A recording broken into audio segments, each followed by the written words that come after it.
Dear students, welcome to BNIS Home School. My name is Muhammad Hanif, Assistant English Teacher, Bonusri National Ideal School. Hope all of you are well by the grace of Almighty Allah. Alhamdulillah, I'm also fine. Today, I'm going to take the class on history writing of class 6. So, if we complete history, we have to know some rules. By knowing these rules, we can complete the history. So, at first, an incomplete history will be given. Then you have to solve and complete the history by adding at least 10 sentences. New 10 sentences. So, we have to know some rules. At first, we will discuss the rules and regulation of the history writing. Then we will complete and do history. So, let us start the history writing. History writing বলতে গল্প লেখা বোঝায়। ছাত্রছাত্রীদের জন্য এটা একটা প্রয়োজনীয় কৌশল। এটা ছাত্রছাত্রীদেরকে ধারাবাহিকভাবে চিন্তা করতে শেখায়।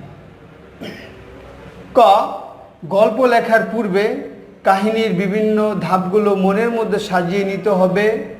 খ, গল্পের একটা আউটলাইন তৈরি করতে হবে।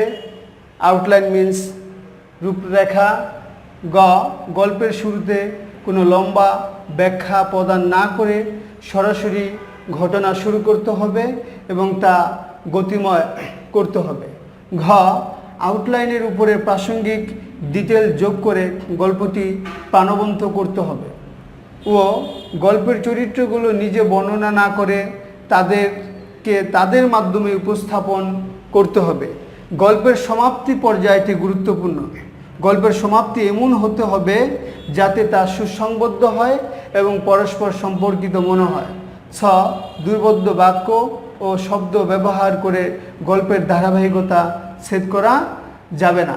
তাহলে আমরা যে হিস্ট্রি রাইটিংয়ের যে সিস্টেম বা প্রসেসগুলো দেখলাম তাতে বোঝা যাচ্ছে যে আমার যে হিস্ট্রি রাইটিং বা যে গল্পটি আমি লিখব তার ভিতরে যে শব্দগুলো আমি প্রয়োগ করব সেগুলো হবে সহজ সরল এবং কোনো হার্ড বা কঠিন শব্দ আমি ব্যবহার না করে এটিকে দুর্বোধ্য করব না। তাহলে গল্পটি রূপরেখা আগেই তৈরি করতে হবে এবং গল্পটির মধ্যে একটা ধারাবাহিকতা থাকতে হবে। তাহলে আমরা গল্পটি সহজে উপস্থাপন করতে পারবো। তাহলে এখানে আমাদের বার্ষিক পরীক্ষার সিলেবাস থেকে ষষ্ঠ শ্রেণীর আমরা একটি history writing slow and study with the race এই স্টোরিটি নিয়েছি। আজকে আমরা এটা কমপ্লিট করব। Read the beginning of the following story and complete it in own words, give a title to it. এবং এটার একটা টাইটেল দিতে হবে। অনেক স্টুডেন্ট গল্পটা লেখে কিন্তু কোনো টাইটেল থাকে না। So you have to choose a suitable title for writing the story at first. So এখানে একটি গল্পের বিগিনিং দেওয়া আছে। A beginning have been given here. Once there lived a hare and a tortoise in a certain place. The hare was proud of his swift foot, and he used to ridicule the tortoise for its slow pace. তাহলে এখানে গল্পের একটা beginning দেওয়া আছে। এই গল্পের beginning থেকে আমরা গল্পটাকে সমাপ্ত করব। তো দেখো এখানে প্রথমেই একটা গল্পের টাইটেল দেওয়া আছে, slow and study with the race. Once there lived a hare and tortoise, একদা একটি খরগোশ এবং একটি কচ্ছপ বাস করত ইন এ সার্টেন প্লেস, একটা নির্দিষ্ট স্থানে। The hare was proud of his swift foot, আর খরগোশ তার দ্রুত গতির জন্য খুবই গর্ব করত। And he use to ridicule the tortoise, এবং সে উপহাস করত কচ্ছপকে ফর ইটস স্লো পেস, তার ধীরগতির জন্য। Time and again the hare use to throw challenge to the tortoise, আর খরগোশ বারবার চ্যালেঞ্জ ছুড়ে দিত কচ্ছপের দিকে। The tortoise being tired of such challenging woods, এই ধরনের চ্যালেঞ্জে বিরক্ত হয়ে ওয়ান্স অ্যাকসেপ্টেড দ্য চ্যালেঞ্জ, এবং সে একবার চ্যালেঞ্জটি গ্রহণ করলো।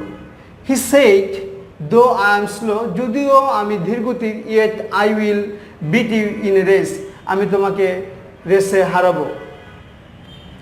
The hare laughed and negligently agreed to run a race, এবং খরগোশ হাসলো এবং অবহেলার সাথে একমত হলো দৌড় প্রতিযোগিতা অংশগ্রহণ করতে। দ্য রেস বিগান, এবং রেসটি শুরু হলো, দৌড় প্রতিযোগিতা শুরু হলো। The hare was sure of his success, আর খরগোশ তার সফলতা নিয়ে নিশ্চিত ছিল। আফটার গোয়িং ফিউ পেস, কয়েক পা আগানোর পরেই, কয়েক ধাপ যাওয়ার পরে, হি লে ডাউন টু স্লিপ, সে ঘুমিয়ে পড়লো। Thinking that within a few second he May overtake the tortoise, কয়েক সেকেন্ডের মধ্যে সে টর্টয়েসকে অতিক্রম করে যাবে। But the tortoise ran on, কিন্তু কচ্ছপ দৌড়াতে শুরু করলো অবিরত। হি র্যান অন স্লোলি, সে দৌড়ালো ধীরে ধীরে, বাট স্টেডিলি, কিন্তু তার ধীরতার সাথে। When the tortoise was about to reach the গোল, যখন কচ্ছপটি প্রায় সীমানায় পৌঁছে যাবে তার নির্দিষ্ট লক্ষ্যে, দ্য হেয়ার ওক আপ, এবং খরগোশটি ঘুম থেকে উঠলো, and began to move faster and faster, এবং সে খুব দ্রুত দৌড়াতে শুরু করলো। But it was too late, কিন্তু এটি খুবই দেরি হয়ে গিয়েছিল।